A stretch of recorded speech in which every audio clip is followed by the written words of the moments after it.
I feel like we're known to have a program of like underrated talent, and then they build us, and then obviously we get to show it on the field. So. Were you surprised when you got the offer and you came up here? I mean, kinda, yeah. I'd say I was. I mean, as soon as I thought it was just gonna be like another kind of game day visit, like K-State and Iowa State, because I mean, I went up there, ate a meal or whatever, how they do their game day visits, and then sit down on the stands, and then you kind of just leave right after. But when I got here for my game day visit, it was more like personable. Like it wasn't like the other ones. Like I got I met what's his name? I'm blanking right now. The tight end, the Colts tight end that played here a long time Dallas ago. Clark. Dallas Clark, yeah. Yeah, I walked in, and Dallas Clark was at the door. He shook my hand, and then I don't know.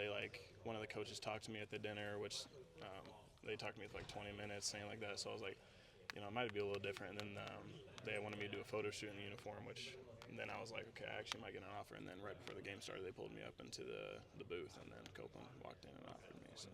Looking at photos from around that time, it looks like you've really physically developed over the last whatever it's been, year, 2 years. Tell me about that. How important is that to you getting on the field and scoring? I think it's very important. I mean, I feel like I've always been like a skinnier guy growing up, and I feel like the biggest factor of me improving is my weight and my speed too. Like the training we do over the summer helped me like so much, and like working every single day, improving on my speed and my agility. And I've been stretching a lot more, just kind of like doing little stuff like that, just trying to get better. I feel like I'm just like slowly improving every single day. Like I think I'm better than I was at the beginning of the season. So.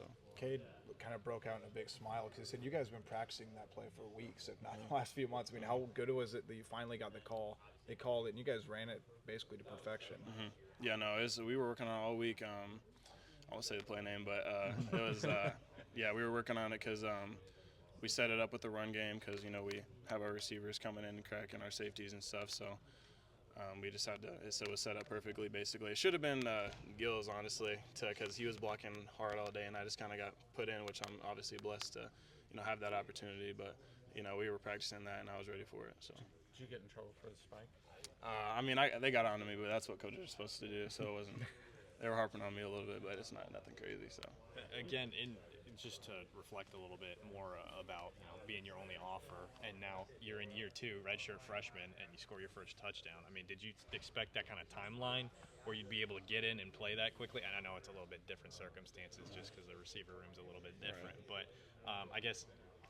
Did you expect that? I mean, now looking back at yourself 2 years ago, would you been like, holy shit? Or like, yeah, no, I would say yes and no, kind of. I mean, I was really honestly like this whole time, ever since I got here, I just been trying to stay poised and ready for the opportunity no matter what it is. Like even when I was on scout team last year, I didn't travel all year, but I mean, I was still trying to work during the season, getting extra catches after practice. Like I was just kind of staying ready no matter what, if a receiver went down or not, or they just wanted to pull me up. I guess I was kind of expecting it, but I was just always staying ready. So you guys are actually best in the nation in penalties right now, like the fewest amount. Right. What, like, especially with all the motion you guys run pre-snap, like why do you feel like that's the case? Just practice. We practice all the time. I mean, we have false starts in practice, and I feel like it's better to get them out of the way in practice than in the game, which I think helps a lot. But yeah, just practicing reps and reps and reps every day. So. Like what specifically in practice you feel like works? Like just staying disciplined when like the hard cadences, we go against our one defense or our scout team, running the motions, making sure you just receivers watch the ball, and then the offensive lines does their job. So just many reps. Logan was mentioning that like Tim tries to make it kind of chaotic. Yeah. In practice. Like for sure. What does he do? I guess just to kind of. I mean, really, just obviously like just a bunch of yelling, and we actually play loud music on Tuesdays and Wednesdays just to kind of simulate crowd noise, which I feel like helps a lot during the game, obviously, because there's crowd noise. But I think that's a big factor in it, and just kind of just the big yelling and then saying like, "Oh, get over here! You do this, do that," and like it's just kind of a part of the game, and I feel like that helps us a lot grow. So. What type of music? Honestly, I don't really pay attention. I just hear blur. I'm always just trying to lock in on the play call, but yeah, usually like rap or hip hop, something like that. I know.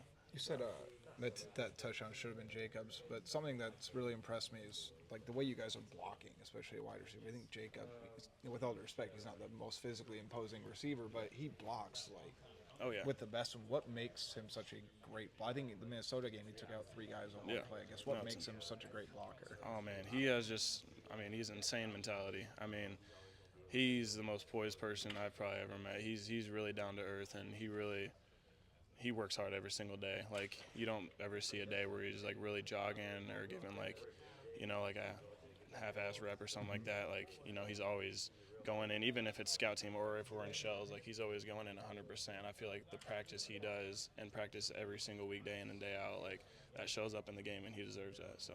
You guys have been kind of looking for, hanging in the season, almost looking for guys to step up as far as the leadership in the wide receiver room. It seems like Jacob, despite getting here late, it seems like he's really kind of ascended.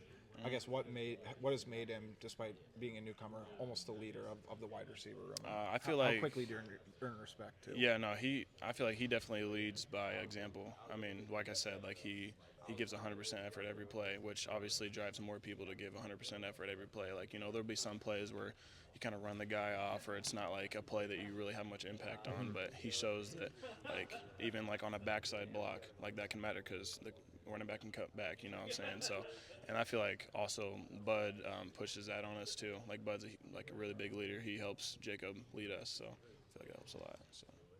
How would you describe Coach Bud as far as like a coach? Is he more in your face type? Is he more example? I guess what's his kind of demeanor like throughout practice and in the film room? Honestly, it's just like he's kind of like a father figure in a way, almost. Like, he'll get on you if he has to, but I mean he's just a great person in general. Like, in the meeting room, like it's almost like he has an explanation for everything, in-depth explanation. He's just so passionate about what he does, and like me and all the other receivers appreciate that. Like, I feel like we didn't really know what to expect when he came in, but now it's like you couldn't be more thankful for him. Like, he's just such a great person and a great coach, and he pushes us every single day, and he really strives for us to be better as people. So, who's better, Zach Lutmer, the scout team quarterback, or Zach Lutmer, the DB? Oh man, that's a hard one. Zach Lutmer, the DB, probably. He's quick and he gets around. So. Did he show any flashes when he was that scout team quarterback during bowl prep last year? Oh man, I actually kind of forgot he played quarterback. Yeah, because he played QB in high school, right? I'm pretty sure. Yeah. I think he threw like a couple incomplete passes or something like that. I don't know. He didn't last long at quarterback on scout team though, but no, he's solid though. So for sure.